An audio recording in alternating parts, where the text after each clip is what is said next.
Hello and welcome back to Hard Reset Info. In this video, I will show you how to remove GoPro MAX 360 from the Quik application. Let's begin!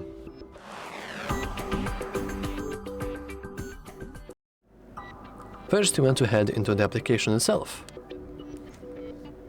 Let's simply wait. Let's ignore the ad of the subscription and let's head into the GoPro itself.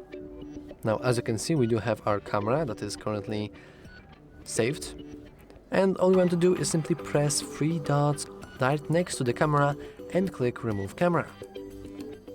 Let's double click Remove, and as you can see now, the app will behave like it never even connected to a camera in the first place. And that's all for this video. If you found it useful, make sure to leave a like, subscribe, and as always, thanks for watching.